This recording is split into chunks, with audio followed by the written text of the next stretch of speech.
You are standing at the edge of something that looks impossible right now. Behind you, every old pattern and limitation is closing in fast. Ahead of you, a wall of circumstances so dense you can't see through it. By the end of this, you'll understand that the obstacle in front of you was always designed to part, the moment you stop trying to go around it. The story of Moses at the Red Sea is one of the most misunderstood passages in Scripture. Most people read it as a miracle that happened to one man in one desert thousands of years ago, a supernatural event for a chosen leader. But Neville Goddard saw something deeper in this story, and once you see it too, you'll recognize your own life in every verse. Moses represents your awakened awareness. The Israelites represent your desires, your hopes, the future you've been holding in your heart. And Pharaoh's army, that relentless force bearing down from behind, represents every limiting belief, every fear, every voice that says you'll never make it. The Red Sea is the condition that stands between where you are and where you belong. It looks like a wall, feels like a wall.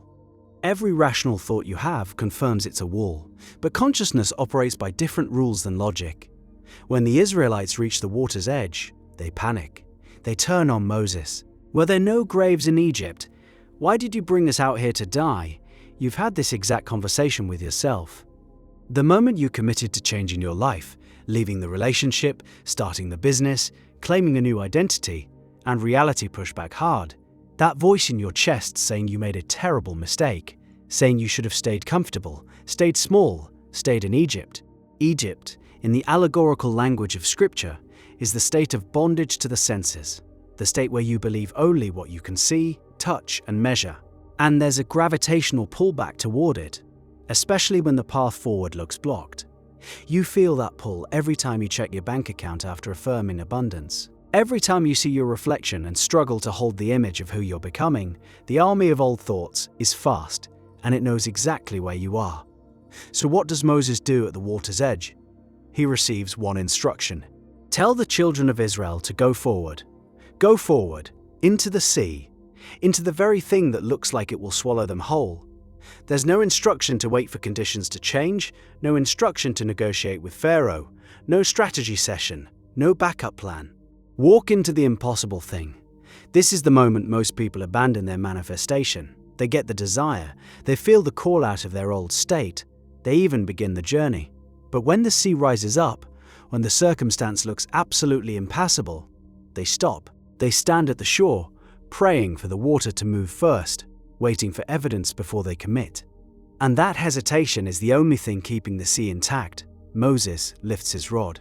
In biblical symbolism, the rod represents your power of directed attention, your ability to focus consciousness on a single point with such intensity that reality has to reorganize around it.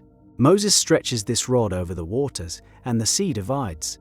The impossible circumstance splits in two, creating dry ground exactly where there was none. Pay close attention to the sequence. The rod goes up before the water parts. The inner act comes first, always. You don't wait until you can see the path to start walking. You start walking, and the path reveals itself under your feet.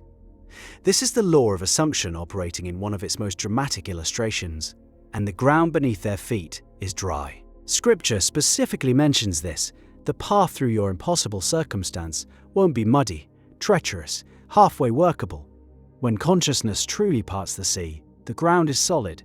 The opportunities that open up will feel strangely natural, almost inevitable in hindsight. People will call it luck.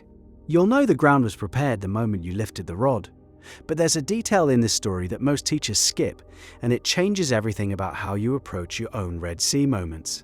The Israelites had to walk between two walls of water. On their left, a towering wall. On their right, the same. The circumstances hadn't disappeared. They were still visible, still massive, still capable of crashing down. The sea parted. It didn't evaporate.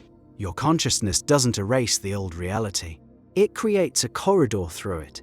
And walking that corridor requires a specific kind of faith. The faith to keep moving while the evidence of limitation still towers on both sides of you.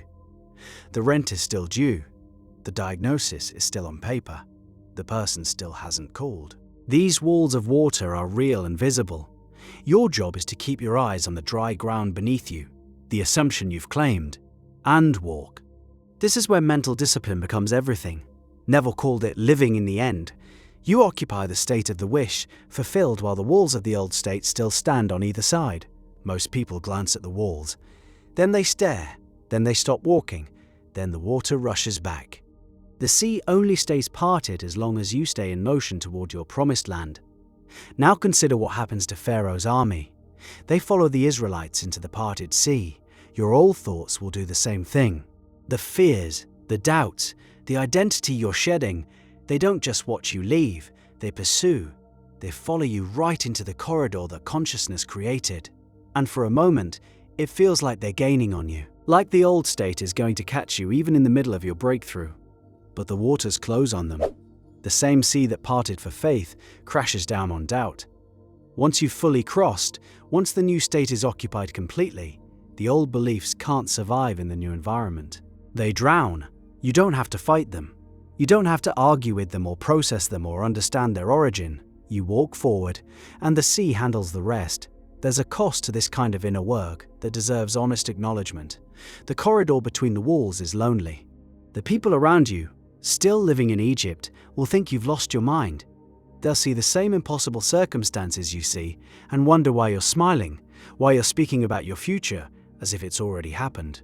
You'll question yourself in the middle of the crossing. 3 a.m, wide awake, walls of water trembling on both sides. That's the genuine texture of transformation. Anyone who tells you manifestation is easy has never walked between the walls. But you were built for this crossing. The desire itself is the evidence. Scripture says Moses was drawn from the water as an infant. His very name means drawn out. Your awareness was pulled from the waters of unconscious living for exactly this purpose. The longing you feel for your new life is the same intelligence that already prepared the dry ground on the other side. Desire and fulfillment are 2 ends of one bridge. You wouldn't be able to see the other shore if the bridge didn't already exist. Consider a skeptic's challenge here, from within the framework itself. If consciousness is so powerful, why does the sea appear at all? Why create an obstacle just to part it? Because the sea is the mechanism through which you discover what your consciousness can do. Egypt never would have released the Israelites voluntarily. Comfort never releases you voluntarily. The impossible barrier forces you to use a faculty you didn't know you had. Every Red Sea moment in your life has been a curriculum, teaching you that your awareness is the most creative force in your reality.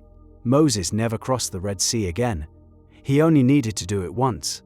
Once you've walked through an impossible circumstance, by the power of assumption, something shifts permanently in how you relate to obstacles.